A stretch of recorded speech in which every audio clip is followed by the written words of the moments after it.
un circulito que dice récord, ¿ya? Y está grabando. Ya está grabando. Ya está grabando, Ya está ¿verdad? grabando. Sí, ya está grabando. Y debo poner también como coanfitrión a Diego. ¿Y dónde pongo coanfitrión? Participantes, chat. Te tienes que parar sobre Diego y donde dice más, ahí lo puedes hacer. Ya.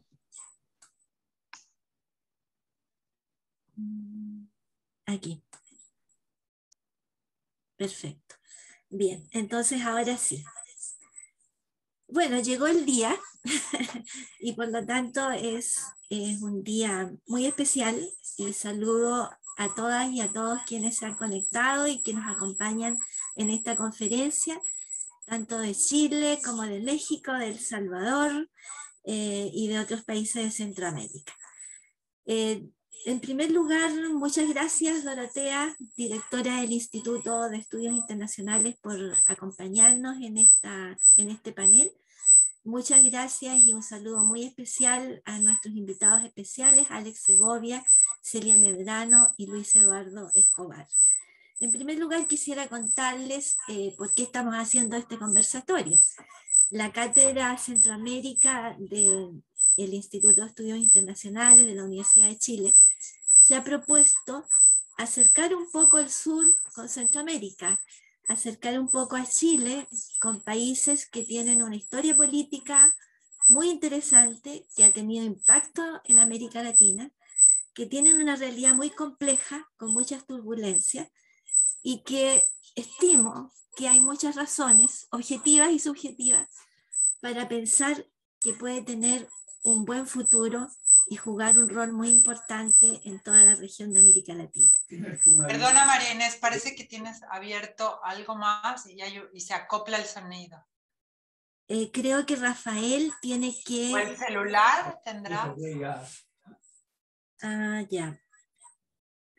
¿Qué puede ser? A ver. Un Zoom. No, lo que pasa es que estamos en el mismo espacio con Rafael y puede ser eso. No, pero hay otros micrófonos abiertos también. ¿Hay otros micrófonos abiertos de otras personas? No hay ninguno abierto. ¿No? Ah. No. Entonces, desgraciadamente, creo que le va a tener que pedir a Rafael que baje para no acoplarnos. O no, yo voy a cambiarme. Me esperan un segundito, ¿ya?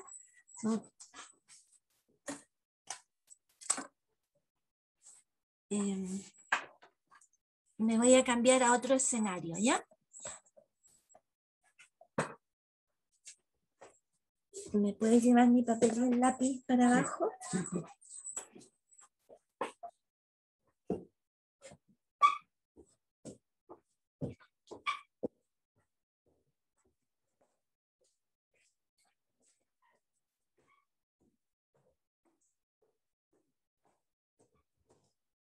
Aquí donde voy a estar ahora, espero que no se acople.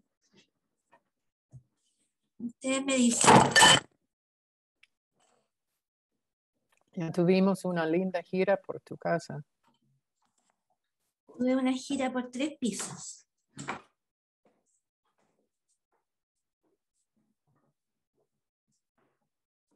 Bueno, ahí. Gracias. ¿Cómo se escucha ahí? Bien. Ahora sí. Ahí sí, bien, Okay, profesora. perfecto, aquí tengo más frío, sí. Bien, entonces les pido disculpas a los asistentes por este pequeño impasse y les comentaba que justamente hemos elegido este tema que vamos a tratar hoy día, que tiene que ver con las estructuras económico-sociales de Centroamérica y su impacto en las turbulencias actuales. Gracias, soy friolenta. Y justamente porque sabemos poco en el sur, en Chile, sabemos poco de las causas más profundas de los problemas, que si bien es cierto, todos los países de la región estamos viviendo, nos impacta mucho cuando las cámaras de televisión, cuando los titulares de los diarios nos hablan sobre los problemas de seguridad, los problemas de migraciones, los problemas socioeconómicos de Centroamérica, y poco nos hablan de otros aspectos de la realidad que son muy positivos, pero que no aparecen en los titulares de la prensa y poco conocemos de ellos. Y hemos invitado entonces a Alexander Segovia, porque él es un economista que estudió en Londres. Su tesis de doctorado fue un estudio sobre justamente las estructuras de poder, las transformaciones en la estructura de propiedad, desde un capital fundamentalmente vinculado a la propiedad de la tierra y a la producción agrícola, a un capital financiero en la década de los 90, y las transformaciones posteriores las ha seguido investigando también. Y creemos que él es la persona indicada para alumbrar un poco el análisis de las razones más profundas de las coyunturas actuales, de las pautas de dependencia que tiene la coyuntura política centroamericana con esa historia política y económica de la región. Y luego, como comentarista, a Celia Medrano, porque Celia Medrano es una comunicadora con una vasta experiencia en temas de derechos humanos y en temas de sociedad. Y creemos que es muy importante no separar la historia económica, la historia política, de la realidad social actual de los países y de la realidad política de los países. Y creemos que Celia Medrano es también la persona apropiada para comentar y hacer el vínculo entre esta visión de Alex y los temas más coyunturales que estamos observando hoy día en la región. Celia fue también el año pasado candidata a la Comisión Interamericana de Derechos Humanos. Nosotros la conocimos a través de ese momento, en ese momento. La hemos invitado en la Red Internacional de Mujeres América Latina recientemente a un seminario que hicimos sobre género y justicia penal, así es que agradecemos también mucho la presencia de Celia Medrano. Y bueno, yo tenía aquí anotados los currículum y no los he leído, pero sí voy a leer un poco el de Luis Eduardo Escobar. Él es un conocido economista, es máster y candidato a doctor en economía en la Universidad de Maryland, es chileno, y trabajó en el Fondo Monetario Internacional por más de 20 años o 30 años ya. Como economista del Fondo Monetario Internacional le correspondió justamente trabajar en Centroamérica en el periodo de los conflictos armados de la década del 80 y posteriormente. Fue también asesor económico del Banco Central de Nicaragua y luego de la presidenta Violeta Barrios de Chamorro, y posteriormente fue representante residente del Fondo Monetario Internacional en Ecuador y en Venezuela. Después regresó a Chile, trabajó como asesor en el Ministerio de Hacienda, lideró el equipo que negoció el ingreso de Chile a la Organización para la Cooperación y el Desarrollo OCDE. También ha sido y es, entiendo, consultor del PNUD, sigue también siendo consultor de la OCDE, del BID, de la CEPAL y del Fondo Monetario Internacional. Yo tenía también acá el libro que es la tesis de grado de Alex Segovia, y quería justamente leer una parte del prólogo en el que se presenta este trabajo, pero como se me quedó arriba no lo voy a poder leer. Así es que creo que no nos vamos a ocupar más minutos en esta parte, y le doy la bienvenida entonces a Alex Segovia. Es un honor realmente tenerte entre nosotros, Alex. Tienes el micrófono. Bueno, gracias Marinés, gracias a todos y a todas por estar en este conversatorio. Para mí realmente es muy importante porque desde participar primero en la cátedra sobre Centroamérica y segundo en un tema que me parece que ya tú lo dijiste, María Inés, hay mucho desconocimiento de Centroamérica en Sudamérica. Yo lo he palpado durante los últimos años, ¿no? Se conoce muy poco, se conoce básicamente lo que está en la prensa y esta es una buena oportunidad, creo yo, para avanzar en lo que tú decías, ¿no? Creo que se necesita unir académicamente más a América Latina. En esa unión, Centroamérica está muy lejos todavía de Sudamérica. En ese sentido, esfuerzos como este son importantísimos y por eso estoy muy agradecido. Lo otro es el título de la charla, del conversatorio, que me pareció interesante. Vincular la fragilidad estructural con las turbulencias políticas. Yo creo que en un ambiente académico como este, básicamente, yo creo que es un tema absolutamente relevante. Porque cómo se maneja en la prensa, cómo se manejan las coyunturas, generalmente se olvida del pasado, se olvida de la historia y se olvida de lo que está pasando hoy en Centroamérica. En realidad no es nada de casualidad. Tiene que ver con tendencias históricas y con situaciones de economía política que no son de ahora. En ese sentido, por esta razón, yo estoy muy agradecido y en ese sentido voy a hacer una presentación corta y me van a perdonar los centroamericanos o los que conocen bien Centroamérica, porque yo creo que hay que recordar a los colegas de Sudamérica, los que conocen poco Centroamérica, algunas particularidades de Centroamérica con respecto a América Latina. Yo creo que también es importante porque si no, no se entiende. No se entiende muchas de las cosas que están pasando aquí. Bueno, la primera es que Centroamérica es una región muy pequeña, cercana al norte, digamos, está en la parte norte y es, obviamente, históricamente ha sido muy influenciada por el hecho de estar cerca de Estados Unidos, donde Estados Unidos gravita en esta región mucho más que en Sudamérica. Y eso tiene que ver con la dependencia de Centroamérica histórica y ahora más con el tema de las migraciones y remesas. Entonces, estas son particularidades importantes que voy a tratar que tienen que ver mucho con lo que está pasando. Lo otro es el tipo de democracia. O sea, Centroamérica, con la excepción de Costa Rica, que es una democracia, lo que se llama madura, el resto de países en realidad son democracias frágiles muy recientes, muy recientes. Y en el siglo XX, básicamente, la democracia fue la excepción y no la regla en la región, a diferencia de algunos países de América Latina, Chile, por ejemplo, que tuvo quiebres democráticos, pero en realidad tenía antecedentes democráticos. Entonces, todas estas cosas hacen a Centroamérica un poco diferente y es importante tenerlo en cuenta.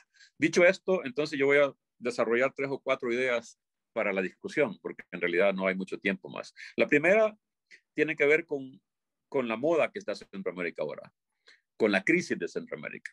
Como toda región, Centroamérica se pone de moda cuando hay crisis. No cuando hay cosas buenas, no hay cuando hay buenas noticias, sino que cuando hay malas noticias. Muchos académicos y políticos ya están comparando la crisis de Centroamérica de hoy con la crisis de los 80 en términos de profundidad y de complejidad. Yo creo que algo hay de cierto. Obviamente tienen una naturaleza distinta, ya vamos a ver, pero se parecen en el sentido que tanto la de los 80 como esta crisis que hay ahora, en mi opinión, es una crisis multidimensional. O sea, no es una crisis solo económica, no es una crisis solo política, no es una crisis solo social. Esta crisis que nos tiene ahora complicados en Centroamérica es una crisis que se expresa en todas estas dimensiones. En ese sentido, es una crisis global, total, como fue la crisis de los 80, obviamente con motivaciones y con actores diferentes. Pero este es un punto importante. ¿Por qué? ¿Por qué creo que es importante? Porque hay una tendencia, sobre todo en los medios, de asociar demasiado la crisis en Centroamérica con la coyuntura, particularmente con la pandemia. Y en realidad, ahorita voy a explicar eso, la crisis de Centroamérica ya se venía configurando al menos un quinquenio antes que a la llegada de la pandemia. Ya todos los indicadores políticos, sociales, económicos señalaban que Centroamérica en los últimos 5 años antes de la pandemia había entrado en un proceso de estancamiento, de retroceso en algunos temas, de profundización de problemas, etc. Entonces, este punto creo que es relevante. Por supuesto, la pandemia lo que hizo fue venir primero a desnudar las fragilidades estructurales de los gobiernos y de las sociedades y las economías centroamericanas. Es lo que ha venido a hacer la pandemia, a desnudar totalmente la incapacidad y la fragilidad de los gobiernos, a evidenciar el tema de la falta de un sistema de protección social, de sistemas de salud totalmente frágiles. Eso ha hecho la pandemia. Y por supuesto, retroceder en muchísimo en la parte social. Pero, insisto, desde antes ya Centroamérica había entrado en un proceso complicado. ¿Y en qué se manifestaba eso? En varios indicadores. Primero, el crecimiento económico antes de 2019 ya era muy bajo, ¿no? Lo cual estaba repercutiendo en el empleo y en los ingresos. Definitivamente, particularmente países como El Salvador, venía con un crecimiento muy bajo. Pero todos los países en general habían entrado en una fase de crecimiento bajo, que por cierto tampoco es la gran cosa porque América Latina estaba también en esa situación. En la parte social sí es interesante. En la parte social, en las dos décadas, de la 1990 y la primera década del siglo XXI, Centroamérica había avanzado bastante en la reducción de la pobreza y mejorado muchísimo en indicadores sociales. Pero en los últimos 5 años ya la pobreza se había comenzado a estancar, se había comenzado a subir en algunos países, y el tema de la desigualdad, que es interesante, la desigualdad de los 5 países, en 3 había disminuido un poco, pero de manera sorpresiva para muchos, y todavía hay un gran debate económico a qué se debe. Por un lado, Costa Rica es el país de Centroamérica que más ha crecido la desigualdad durante los últimos tiempos. Y paradójicamente El Salvador, después de Uruguay, es el que más ha reducido desigualdad. No quiero entrar en los detalles, pero lo que quiero decir es que había comportamientos positivos antes de la pandemia, pero en general todo iba al estancamiento. De hecho, ya en los últimos 2 años, aún El Salvador, Honduras, habían comenzado a aumentar la desigualdad nuevamente. En la parte política, creo que es importante mencionarlo. Lo que está pasando ahora en Centroamérica, esto ya se venía mostrando, ya se venía evidenciando, aún en países como Costa Rica antes de la pandemia. Ya venía un deterioro, lo que hemos llamado en otros estudios un deterioro democrático, ¿no? Una crisis de los partidos políticos, básicamente en todos los países, aún en Costa Rica, una falta de credibilidad de los políticos ante la sociedad, discursos fundamentalistas y populistas, etcétera, etcétera. Esto ya se venía en unos países más que otros, por supuesto, ¿no? Dependiendo ya vamos seguramente a entrar entre los países, pero eran tendencias que en algunos estudios se había parecido ya como que Centroamérica había entrado en un proceso de deterioro democrático.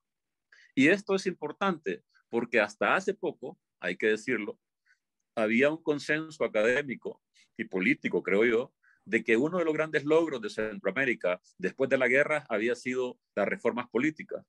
Había sido que por fin en Centroamérica, por lo menos la democracia formal y procedimental era la norma y no era la excepción. Y eso era cierto.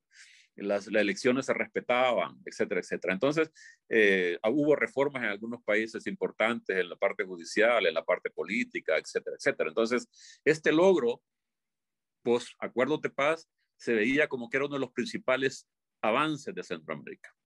Y por algún momento, yo recuerdo algunas discusiones que teníamos en otros países, se pensaba que por fin en Centroamérica, después de un siglo casi, era compatible la democracia con el desarrollo y el crecimiento económico.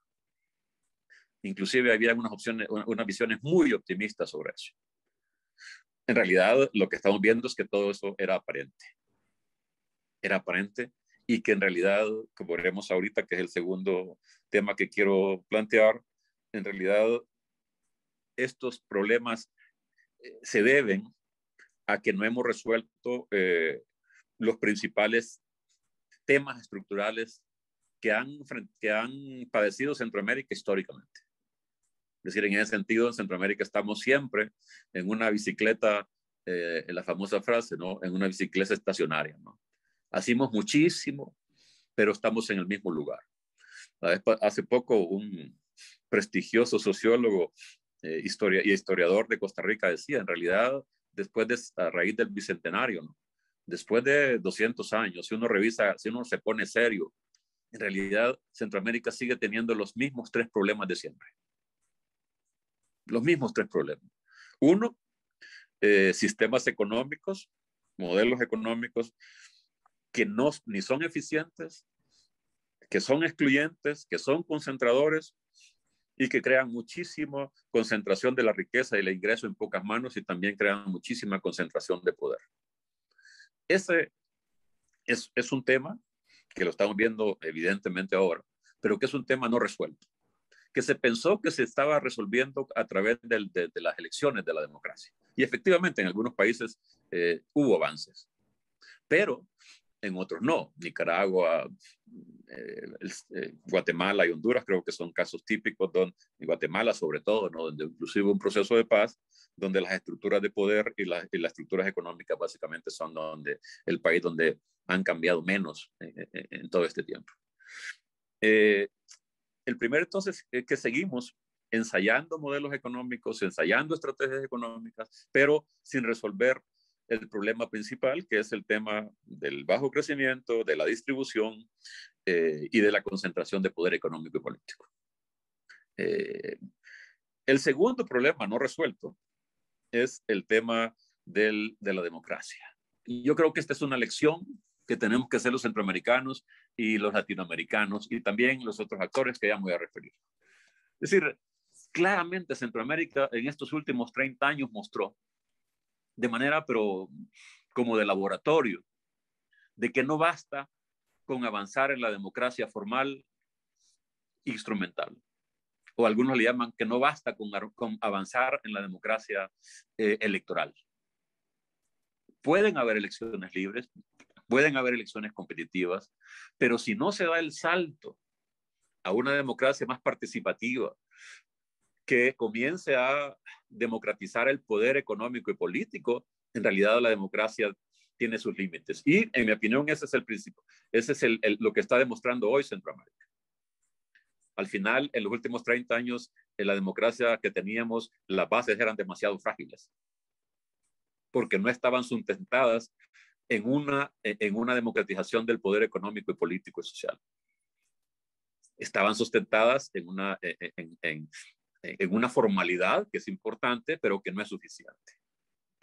Entonces ustedes pueden ver, si por un lado las economías, los modelos económicos siempre generan exclusión, concentración del ingreso y la riqueza. Y por el otro lado, la democracia no ayuda a distribuir ese poder, no ayuda a la distribución. Obviamente, en algún momento esto se hace incompatible y la gente comienza a cuestionar la democracia y a cuestionar los modelos económicos y a cuestionar a los políticos, que es un poco lo que ha pasado en Centroamérica. Ya, es decir, hoy, detrás del cuestionamiento a la corrupción, detrás del cuestionamiento a los partidos, a los políticos, lo que hay es un cuestionamiento al tipo de democracia que tenemos. Y eso creo yo que es una lección que debemos de aprender, ojalá la aprendamos hacia el futuro. El tercer tema que no se ha resuelto, que está vinculado con los dos, me parece a mí que este es, en términos de la economía política, en mi opinión, el fundamental, es el enorme desbalance de poder político y económico social que existe en Centroamérica y que en las últimas décadas, en lugar de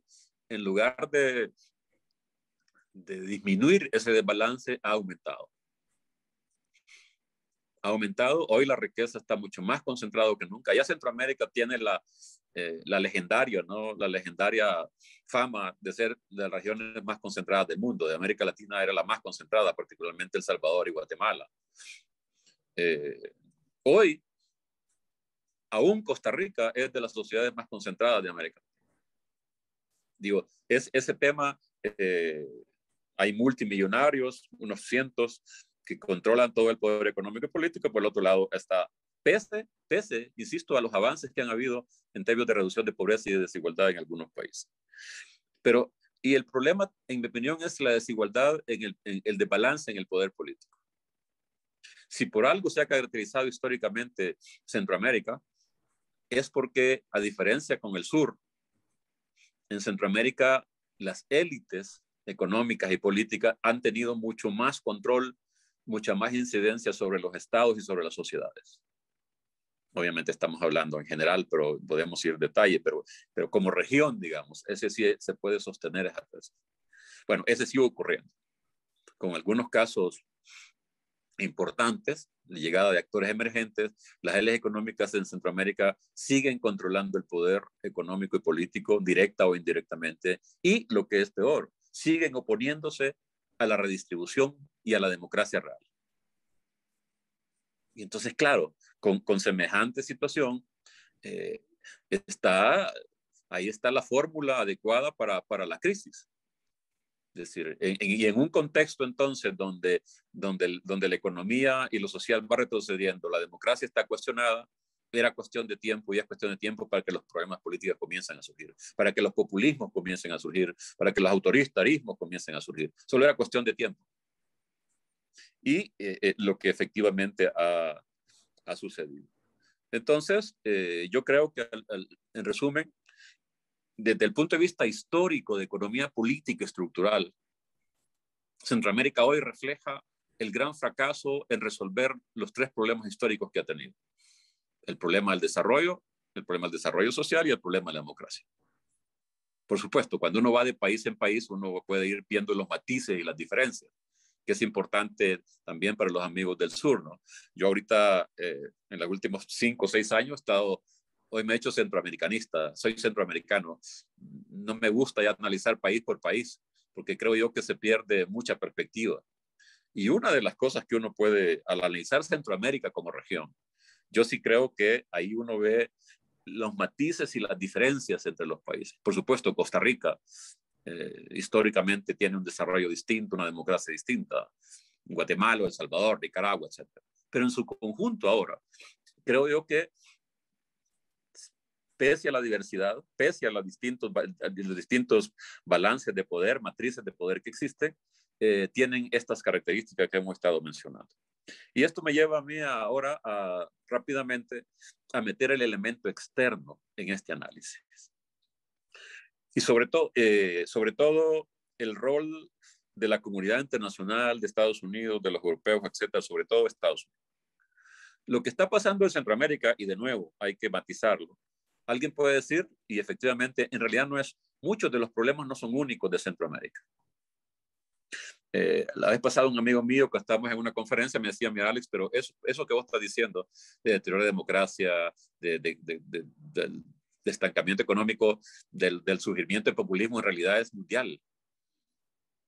Aún mismo Estados Unidos está surgiendo, en misma Sudamérica, en Europa.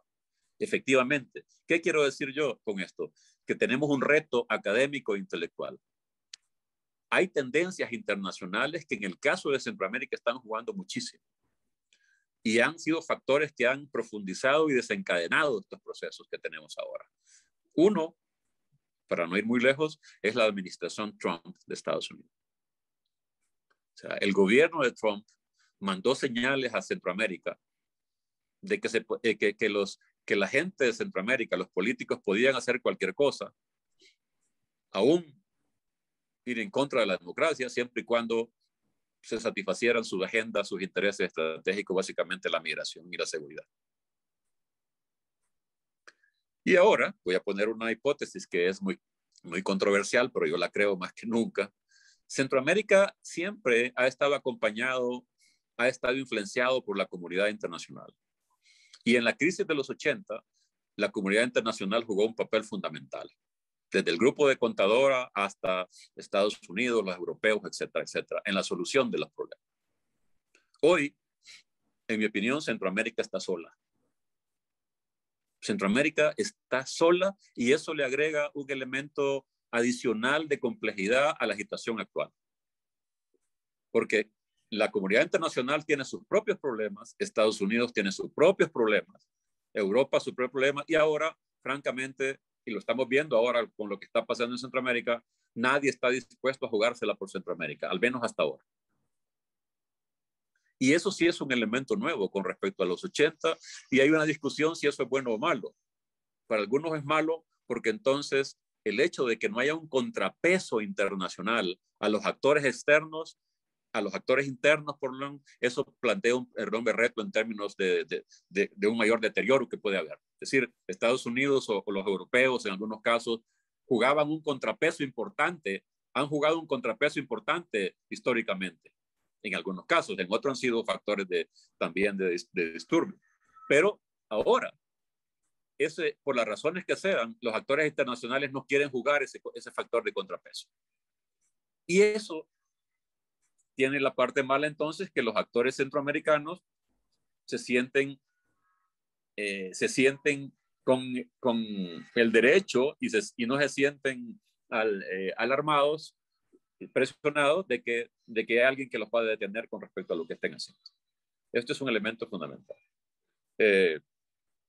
El otro, pero es paradójico también porque Centroamérica, y ahí hay una igualdad con los 80, nuevamente se está convirtiendo en un punto, en un espacio de confrontación geopolítica entre Estados Unidos y China.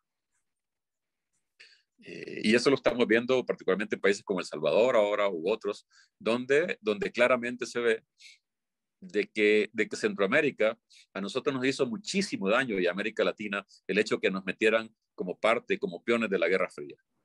Hoy, así como están las cosas en el futuro, creo que nos puede ocurrir lo mismo en una disputa geopolítica donde obviamente los intereses de Centroamérica no son los primordiales, sino que son los intereses de las potencias, ¿no? Pero quiero resumir ahora, entonces, en Centroamérica, en este momento, en todo caso, Centroamérica está sola. Que es notable y hay que hacer un análisis a fondo. ¿Qué significa eso en términos de oportunidades y de restricciones para resolver los problemas? Y está sola también, y con esto voy a ir terminando, porque hay otro elemento que no estaba en los 80, que no ha estado presente, yo sostengo, en los últimos medio siglo. Y es que por primera vez hoy en Centroamérica no hay proyectos de cambio social hegemónicos. En los 80 había una disputa entre revolución o reforma, entre revolución y status quo. Los que querían cambiar el sistema, los que querían mejorarlo, los que querían reformarlo, pero habían proyectos políticos de cambio social. Hoy en Centroamérica, en realidad, ni de parte de actores internacionales, ni de parte de actores internos, no existen proyectos de cambio social coherentes y con apuestas. Que es, de nuevo, algunos dicen, es una gran ventaja, porque Centroamérica hoy por primera vez puede hacer su propio diseño de proyecto, de salida, de cambio. Otros dicen, no, pero el problema es que Centroamérica no está preparado para eso, y entonces lo que se genera un vacío importante. Y esto tiene que ver con los organismos internacionales. O sea, después de la crisis del neoliberalismo, después de la crisis de 2007-2008, en Centroamérica antes llegaban todos los organismos internacionales con la maleta, el maletín y con la receta. Y uno no podía no estar de acuerdo, pero había una propuesta. Hoy ni la comunidad internacional, ni los organismos regionales, ni a nivel interno existen propuestas coherentes de cambio social transformador. Y eso me parece a mí que es una gran desventaja. Conste que esto no significa que no hayan propuestas sectoriales, porque aquí entramos en otro debate con intelectuales que no es el momento. Hay propuestas, hay actores que se están moviendo, las mujeres, los jóvenes, los medioambientalistas, etcétera, etcétera. Hay mucho movimiento social, pero son agendas sectoriales. Pero una agenda de cambio social, una agenda de propuesta democrática, de propuesta de modelos, eso no existe ahora en Centroamérica. Y eso está haciendo muchísima falta y va a hacer muchísima falta en el futuro.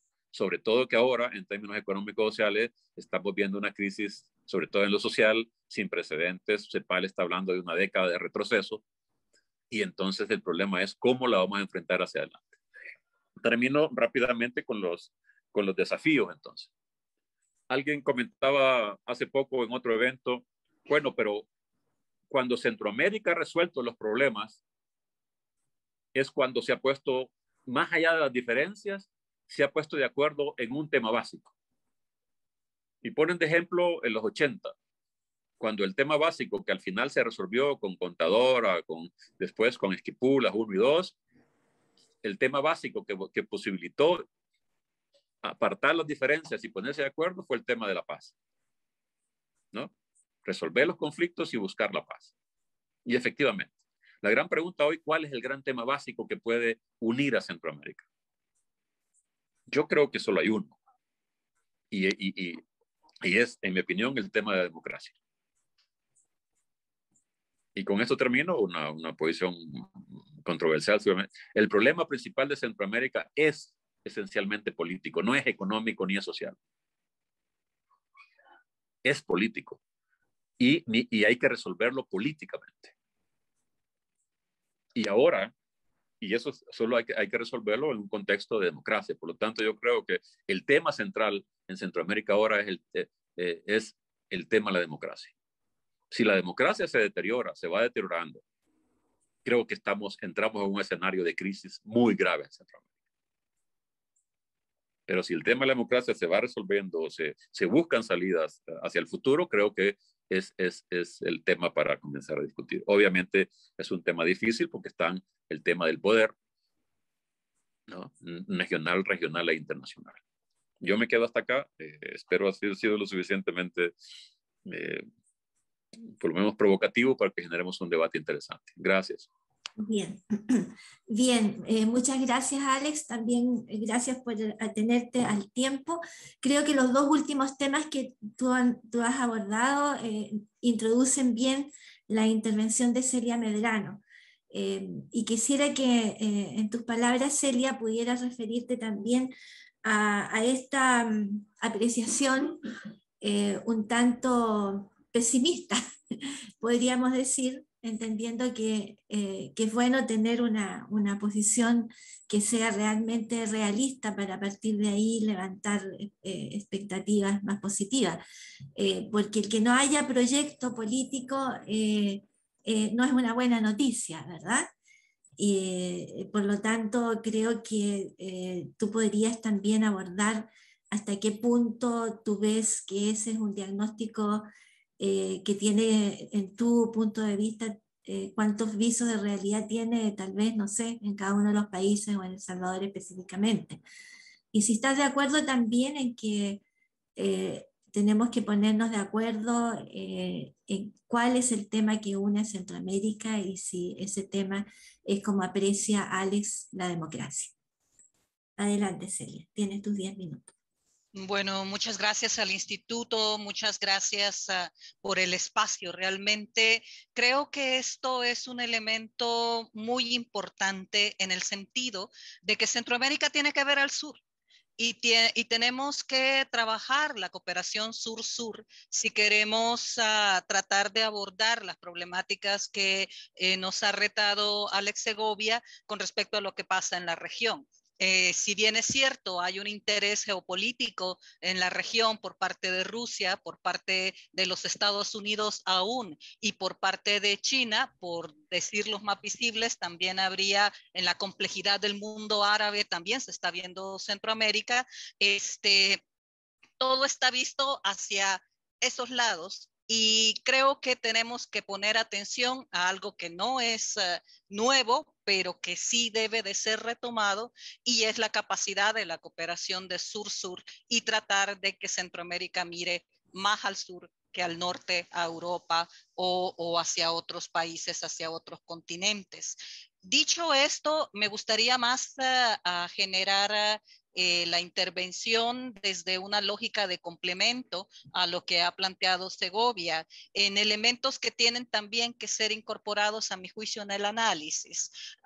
Por ejemplo, no estamos hablando de un gran elefante blanco que siempre que discutimos sobre la región en materia económica, política, social, está presente en la mesa, y es la criminalidad organizada. Pienso de que ya no podemos hablar en Centroamérica de cooptación de criminalidad organizada y de actores de criminalidad organizada en nuestras estructuras estatales, sino más bien ya estamos hablando de narcomunicipalidades, de narcoalcaldías, de narcodiputados y de narcogobiernos, por plantear Honduras de manera muy clara y plantear cada vez más evidente alianzas con la criminalidad organizada de pandillas, de grupos pandilleriles, por ejemplo, que son los que realmente pueden incidir como poder fáctico en lo que está pasando en nuestros países, tanto narcotráfico vinculado esto con tráfico de personas, trata, lavado de dinero, contrabando, y quisiera discutirlo de manera separada, la criminalidad organizada representada en pandillas cuya fuente principal de ingresos en países como El Salvador sigue siendo la extorsión en los territorios que controlan. Entonces yo creo que también hay que incluir ese análisis, incluir ese componente, ese actor dentro del análisis. Hablábamos en un debate que teníamos sobre las recientes denuncias cada vez más recurrentes de que la actual gestión gubernamental en El Salvador ha continuado pactos y acuerdos con grupos pandilleriles para tener de manera rápida un rédito político electoral a su favor, a partir de que las pandillas se han enterado del valor político que tiene, del activo político que les representa poder negociar con baja o subida de homicidios. El Estado no está en eso. El Estado sería también extorsionado desde estos grupos, desde el poder real fáctico de estos grupos, a mantener acuerdos y alianzas que no son propias de esta gestión gubernamental, sino que vienen heredadas al menos en los últimos 20, 25 años por otros actores políticos que también han estado al frente del órgano judicial, del órgano ejecutivo. Entonces creo que ese componente es muy importante. Guatemala es un buen ejemplo de alcaldías que la población ha decidido canjear una paz, entre comillas, en función de saber de que su alcalde responde al narcotráfico, o la cantidad de pequeños partidos políticos que se cierran, que se abren, que nacen otros, que están también claramente vinculados con intereses de criminalidad organizada, o en el caso de Honduras, donde hablamos de un presidente y de los dos partidos políticos principales claramente vinculados en toda su estructura con narcotráfico. Por poner ejemplos del Triángulo Norte, así llamado, y otro componente que también quisiera agregar al análisis que está planteando Segovia, que es la migración. Somos sociedades que migran, tanto por razones históricas, nos hemos ido a Estados Unidos en el caso de los salvadoreños, de las salvadoreñas desde los años 50, 60, pero en el caso de Nicaragua, una migración marcada principalmente por razones económicas hacia Costa Rica, pero los últimos años nos están dando una nueva ola de migración, por ejemplo, desde la situación de represión vivida en abril del 2018 en Nicaragua, donde fue aplastado un movimiento principalmente juvenil en protesta del gobierno, la fórmula Ortega Murillo en ese país, marcó un nivel de represión política que por razones políticas se está viendo en la migración del aumento significativo de migrantes nicaragüenses detenidos en la frontera sur de Estados Unidos y detenidos en México en su tránsito hacia los Estados Unidos. Ese componente, incluso lo hemos dicho en otros espacios, ya no plantea el Triángulo Norte de Centroamérica, un término adoptado principalmente por la política estadounidense de detener flujos migratorios de Honduras, Guatemala y El Salvador hacia los Estados Unidos, sino que incorporaría ahora al actor de nicaragüenses migrando hacia los Estados Unidos de manera más intensa. Y también tenemos en el fenómeno de la migración el tema de una cantidad enorme de hondureños, guatemaltecos y salvadoreños que toman la decisión de migrar principalmente hacia los Estados Unidos por desesperanza, porque están proyectando una vida digna y segura no en sus países, sino que la están proyectando en otro país, principalmente en los Estados Unidos. Y eso genera una crisis que también es explotada políticamente en los Estados Unidos, en las confrontaciones de partidos políticos que hay en ese país.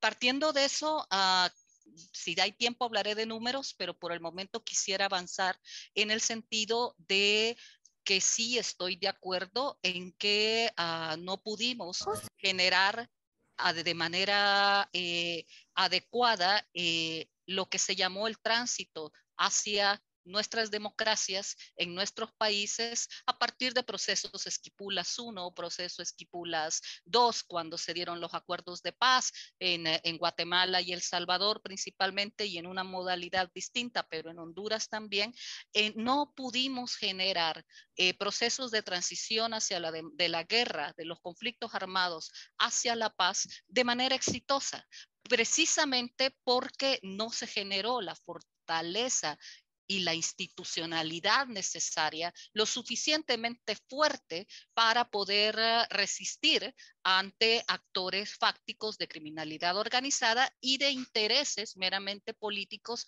de diferentes actores. Si terminamos haciendo elecciones por cumplir el formato formal de la democracia electoral y terminamos haciendo acuerdos, haciendo pactos, entendiéndonos partidariamente sobre la base de usar, de manejar las funciones públicas como botín electoral, y eso cansó. Además de entrar a esas modalidades de corrupción y que diferentes actores de diferentes colores políticos fueron gobierno y alcanzaron puestos importantes del poder formal político en alcaldías, en legislaturas y en la presidencia de nuestros países, no fueron capaces de resolver y de avanzar a la solución de graves problemas de inequidad económica y de necesidades y de derechos humanos de las poblaciones.